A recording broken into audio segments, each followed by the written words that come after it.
amigos, eu sou o André do canal de Portas Abertas. Estamos aqui para mais um trabalho, mais um vídeo para nós fazermos aí a exposição e trazermos às claras essas escrituras sagradas. Queridos, as escrituras sagradas trazem ao longo da história várias profecias que já se cumpriram e muitas outras que estão prestes a se cumprir. Entre elas podemos citar o aparecimento do antimessias ou o anticristo, também a grande tribulação, a volta triunfal de Jesus, as trombetas, as 7 trombetas, as taças da ira de Deus e as grandes catástrofes, as pragas que estão previstas no livro do Apocalipse.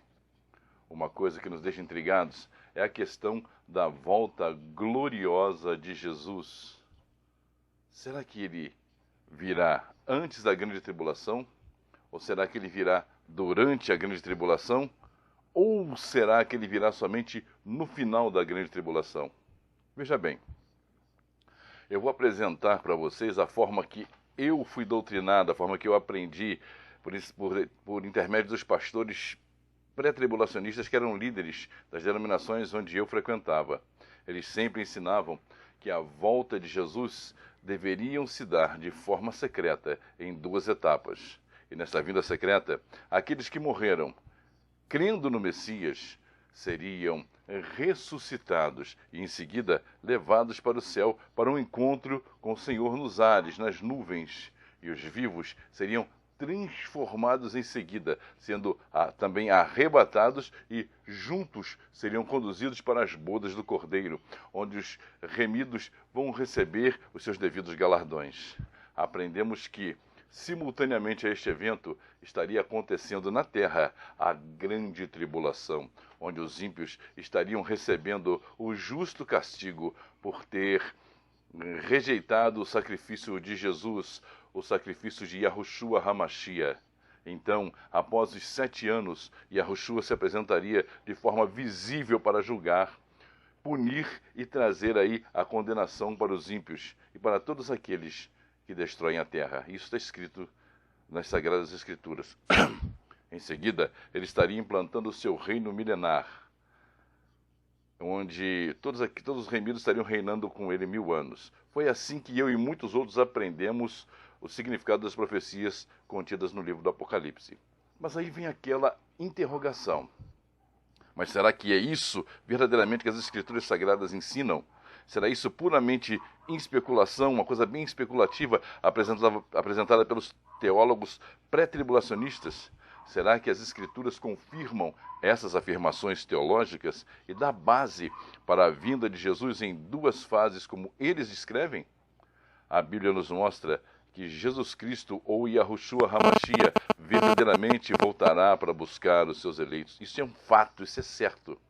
Mas ele voltará não antes, como fomos ensinados, mas sim após a grande tribulação. Eu quero te convidar para que você abra a sua Bíblia ou abra o aplicativo da Bíblia no seu celular e verifique comigo que Jesus só retornará de forma triunfal no final da grande tribulação e não antes. Analise os textos que estão sendo apresentados para você, que eu estarei apresentando. Caso você discorde, deixe os seus comentários, deixe ali o porquê você discorda. Bom, vejamos alguns textos que nos servirão de referência para comprovarmos que o nosso Salvador virá de forma gloriosa no final da grande tribulação. Queridos, em 2 Tessalonicenses capítulo de número 2, versículos de 1 ao 3, nós encontramos estas afirmações. Ora, a vinda do nosso Senhor Jesus Cristo e a nossa reunião com Ele, rogamo-vos, irmãos, que não vos movais facilmente do modo de pensar, nem vos perturbeis, quer por espírito, quer por palavras, quer por epístolas, como se enviadas de nós mesmos, como se o dia do Senhor estivesse já perto. Ninguém de modo algum vos engane, porque isso não sucederá, sem que venha primeiro a apostasia e seja revelado o homem do pecado, o filho da perdição. Queridos, são claras as orientações do apóstolo Paulo com relação à vinda do nosso Senhor e Salvador, Yahushua HaMashiach, ou Jesus Cristo. Paulo sabia que a vinda do nosso Messias, a vinda de Jesus, não seria iminente, ela não aconteceria naqueles dias, ela não aconteceria de imediato, mas haveriam sinais que deveriam acontecer para indicar o momento exato da sua vinda. Paulo afirma: ninguém de modo algum vos engane. E eu e muitas outras pessoas fomos enganados, fomos iludidos por determinados argumentos. Você já parou para pensar que tudo o que disseram para você sobre o retorno iminente de Jesus Cristo pode estar errado ou equivocado? Paulo nos mostra que antes do retorno iminente do Messias tem que ser instalada a apostasia e, consequentemente, o surgimento do homem do pecado, do filho da perdição. Mas afinal, você sabe o que é apostasia? Não? Então vamos aprender juntos. Queridos, apostasia apresenta a ação de renegar algo, normalmente relacionado com a renúncia de uma religião ou fé religiosa. Consiste na condição de afastamento total e definitivo de alguma coisa, como uma doutrina, ideologia e etc., sem a permissão ou a autorização de terceiros. A pessoa que é apóstata, o indivíduo apóstata, que pratica a apostasia, em alguns casos, pode sofrer consequências negativas por seu ato de renúncia. Muitas doutrinas e partidos não aceitam a livre decisão de abandono de seus membros e são perseguidos, discriminados ou difamados publicamente. Eu acho que eu já vi isso acontecer com alguém que eu conheço. Eu não tenho certeza, mas eu já vi isso acontecer.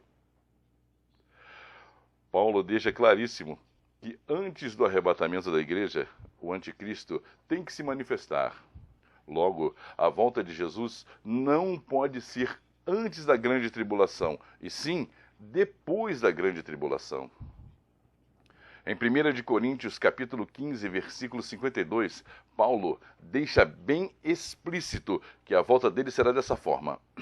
No momento, num abrir e fechar de olhos ao som da última trombeta, porque a trombeta soará, e os mortos serão ressuscitados, incorruptíveis, e nós seremos transformados. Ou seja, num abrir e fechar de olhos, não é o momento do arrebatamento, e sim a transformação dos corpos. Os corpos serão transformados em um único momento, num abrir e fechar de olhos. Os corpos serão transformados. Aquilo vai acontecer dessa forma, rapidamente. As pessoas vão ver os servos e as servas com seus corpos transformados. Paulo afirma que o arrebatamento se dará na última trombeta. Mas espera aí, se na última trombeta, como pode o arrebatamento acontecer antes da grande tribulação, se ainda não tocou nenhuma trombeta? Será durante a grande tribulação, queridos, que as trombetas serão tocadas pelos anjos, e não antes. Bom, mas aí você vai querer dizer que a última trombeta não é a sétima trombeta descrita no Apocalipse, pois você aprendeu que haverão outras trombetas. Aí eu te pergunto, onde está a referência para respaldar as demais trombetas, além das 7 que existem no Apocalipse? As pessoas que te disseram que vai haver outras trombetas, em que lugar elas acharam esse referencial? Eu gostaria de lembrar que nós estamos focados nas escrituras contidas no livro do Apocalipse, nos textos bíblicos, e as referências são para as 7 trombetas contidas neste livro. E a última trombeta descrita no Apocalipse não é a primeira, nem a segunda, nem a quarta, nem a quinta. A última trombeta é a 7ª. Portanto, pare e pense. Como é que pode soar a última trombeta antes da primeira? Ou seja, se Jesus voltar antes de começar a grande tribulação, a primeira trombeta ainda não teria sido tocada. Então, como a 7ª poderia ter sido tocada antes da primeira? Estranho, não é? E para confirmar esse fato, vamos ler Apocalipse, capítulo de número 11, versículo 15. E tocou o 7º anjo a sua trombeta, e houve no céu grandes vozes que diziam: o reino do mundo passou a ser do nosso Senhor e do seu Cristo, e ele reinará pelos séculos dos séculos. Amados, é na 7ª sétima trombeta, que Cristo vem para implantar o seu reino na terra. Não é antes, é na sétima trombeta, sétima, ou seja, na última trombeta, como Paulo assim nos afirma. Apocalipse 11, 17. Graças te dou, Senhor Deus Todo-Poderoso, que eras, que és, e porque tens tomado o teu grande poder, e começaste a reinar. Olha só, ele começou a reinar quando? Na sétima trombeta. Após o toque da sétima trombeta, não foi antes. É nesse momento que Jesus recolherá os seus eleitos, no momento do toque da sétima trombeta, como nós vimos anteriormente. É nesse momento que ele vai recolher os seus eleitos, e não antes, como foi ensinado pelos pastores pré-tribulacionistas. Repare, no versículo 18, no mesmo capítulo, nós contemplamos o derramar da ira de Deus sobre a terra. Queridos, há uma grande confusão com relação à ira de Deus e à grande tribulação. Nós não vamos entrar em detalhes neste vídeo, mas são coisas completamente distintas, completamente opostas. Grande tribulação e ira de Deus. Em Apocalipse capítulo 11, versículo 18, a palavra diz assim: iraram-se, na verdade, as nações, então veio a tua ira. A ira de quem? A ira de Deus. E o tempo de serem julgados os mortos, e o tempo de dares recompensas aos servos, aos profetas e aos santos, e aos que temem o teu nome, a pequenos e a grandes, e o tempo de destruíres os que destroem a terra. Olha só, exatamente na sétima trombeta que o nosso Salvador, o seu Pai, Yahweh de Savaote, irá galardoar os seus servos fiéis, aqueles que andaram na sua presença, aqueles que fizeram a sua obra. Repare que é agora, nesse momento da sétima trombeta, que os mortos, aqueles que morreram na fé, crendo neste momento que eles já foram arrebatados, já foram transformados e serão galardoados. É nesse momento, não é nas bodas, não serão nos 7 anos escondidos no céu, é nesse momento, não é assim. O texto nos mostra que é no final da grande tribulação que o Cristo virá e instalará o seu reino, e no momento que ele vier instalar o seu reino, é neste momento que ele estará galardoando os seus servos profetas. Desde os tempos de Abel, desde Abel até os nossos dias, todos serão recompensados pelo grande rei. Se isso está acontecendo agora, na sétima trombeta, como pode ocorrer antes da grande tribulação, se o texto está afirmando que isso acontecerá somente após o toque da sétima trombeta? Amados, é nesse momento que os santos das últimas eras, desde Abel, que serão ressuscitados para receber o seu devido galardão. A ira está sendo derramada sobre a terra, mas não sobre a igreja, não sobre os santos, e sim sobre os ímpios. Mas com certeza estaremos todos aqui, juntos, no contexto da grande tribulação. Deu para entender? É fácil, tranquilo. Queridos, Jesus vai permitir que a ira esteja derramada na igreja, derramada na terra, com a igreja ainda na terra, mas ele vai proteger a sua igreja, ele vai proteger o seu povo do que vai acontecer. O texto mais usado pelos tribulacionistas é esse: porque guardaste a palavra da minha perseverança, eu também te guardarei na hora da provação que virá sobre o mundo inteiro para pôr à prova aqueles que se habitam sobre a terra, aqueles que habitam sobre a terra. Guardar, queridos, guardar não é retirar. Guardar não é retirar, né?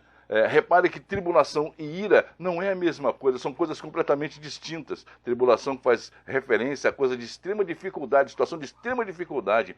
Porém, a ira do Senhor será derramada sobre os inimigos, está preparada para os ímpios e não para os eleitos. Quer ver um exemplo claro disso? O povo de Israel, quando estava no Egito, no momento em que o Criador enviou as 10 pragas, o Senhor não arrebatou o seu povo, muito pelo contrário, eles estavam ali naquele momento. Mas o povo de Israel foi poupado de receber a carga da ira de Deus nos 10 mandamentos. Aconteceu tudo com os egípcios, porém, com o povo de Israel, nada aconteceu, não houve um toque desta consequência. Não recebeu uma migalhazinha sequer da ira de Deus que caiu sobre os egípcios, mas eles estavam presentes lá no Egito, não foram retirados de lá. Eles presenciaram tudo o que aconteceu e eram perseguidos e injustiçados. Outro exemplo de Yahushua ou Jesus Cristo na sua oração pouco antes de ser pregado no madeiro, em João 17, João 17,15. Olha só o que o próprio Jesus diz. Quando ele ora ao Pai pelos seus discípulos, ele diz assim: Pai, eu não rogo para que tu os tires do mundo, mas para que tu os guarde do maligno. Entendeu? Jesus poderia ter pedido ao Pai simplesmente que arrebatasse para o céu os 12 discípulos, assim como ele fez com Elias, com Enoque, mas ele não fez isso. Será que os 12 discípulos eles eram descartáveis? Quem sabe? Eles não faziam parte da igreja, então eles poderiam ficar no mundo e padecer tudo o que eles padeceram, não é verdade? Claro que não. Eles eram a raiz da igreja, o início da igreja. Eles tinham que estar aqui e padecer tudo o que eles padeceram, sofrer tudo o que eles sofreram. O Messias não veio tirar a igreja aqui na terra antes da grande tribulação. E tão pouco o povo vai estar escondido nas nuvens, junto com Jesus, onde ele estará distribuindo galardão por ninguém. Enquanto a terra estiver em tribulação, a igreja, o povo de Deus estará aqui presente. É isso que a Bíblia nos mostra.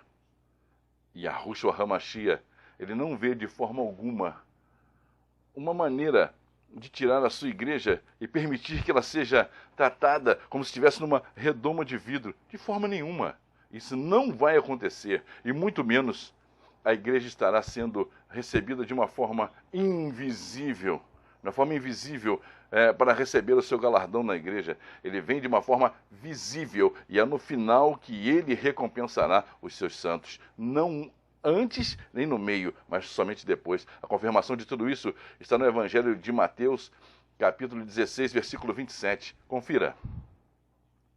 O Filho do Homem há de vir na glória do Pai com os seus anjos, então retribuirá cada um segundo as suas obras. É quando ele vai voltar. Repare que ele não virá de forma secreta, mas virá na glória do Pai. Eu te pergunto, como é que se faz para esconder a glória do Criador, a glória do Deus Todo-Poderoso? Dá para fazer isso? Querido, se vem na glória do Pai, ele vai vir de forma explícita, anunciando todas as coisas. Quando ele vier de forma gloriosa, o som da trombeta será ouvido em todos os lugares. É aí que ele vai entregar os galardões. Presta bem atenção o que diz o profeta Isaías. Isaías capítulo 40, versículo 10. Eis que o Senhor Deus virá com poder, e o seu braço dominará por ele. Eis que o seu galardão está com ele, e a sua recompensa diante dele. Repare, queridos, que não é de forma secreta. O que vai acontecer é uma volta visível, uma volta explícita. Não vai ser em oculto, mas de forma gloriosa para implantar o seu reino e para galardoar os santos e santas que praticarão as suas obras na terra. Eu acho que agora não dá para contestar, não é mesmo? Contra fatos, não há argumento.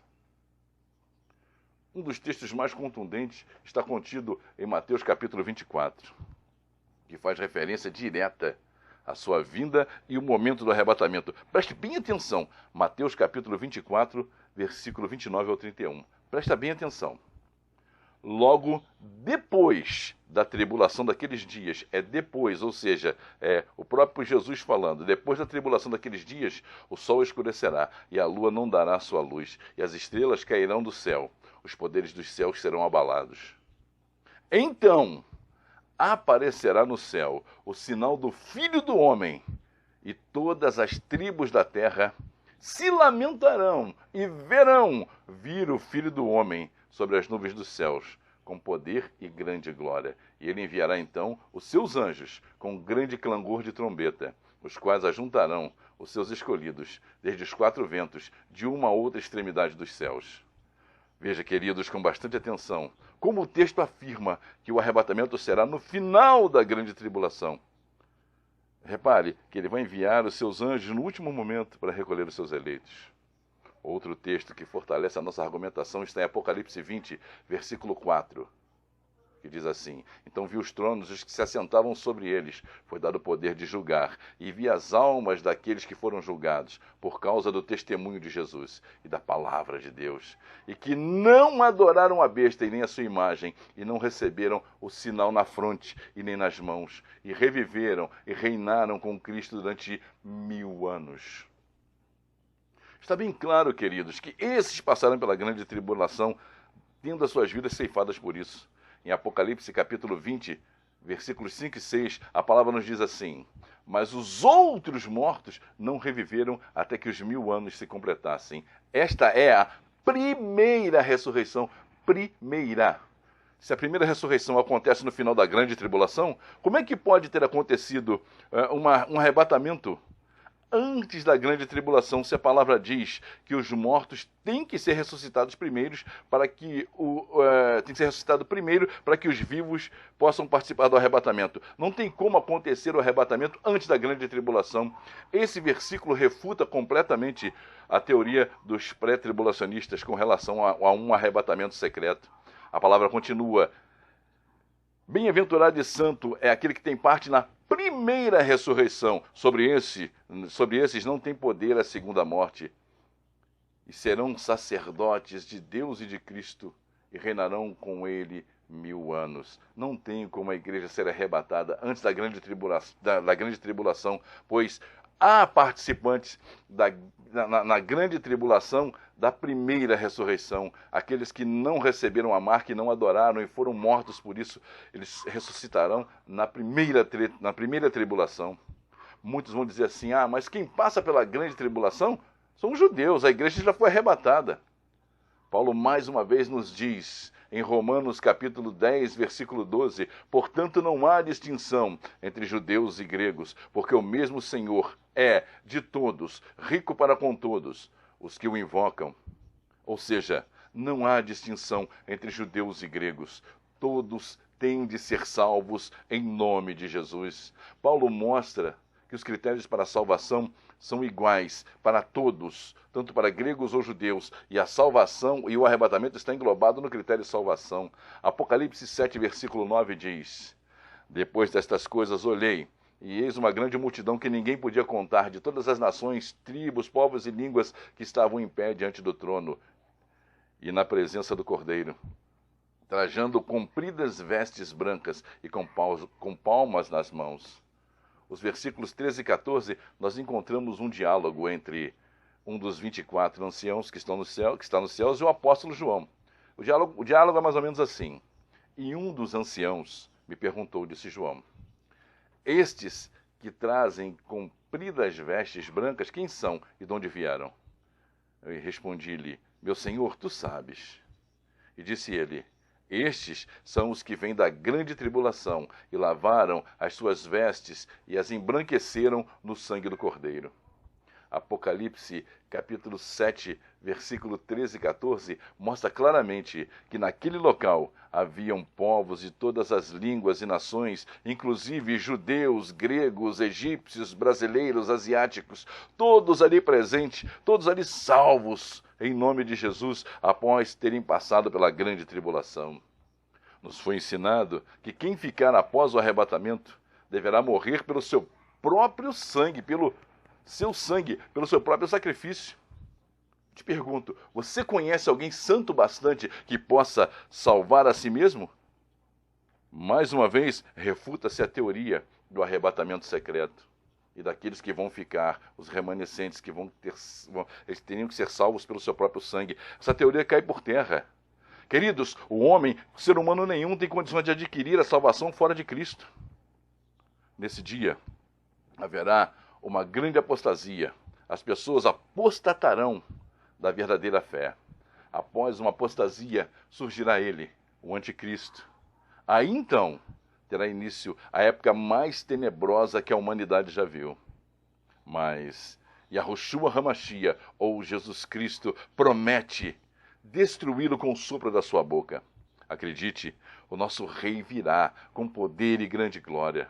A hora que nós não estaremos esperando. Portanto, vigiemos e esperemos alegremente, dizendo, Maranata, Maranata. Eu sou o André, do canal de Portas Abertas. Até o próximo vídeo, se o Criador assim nos permitir.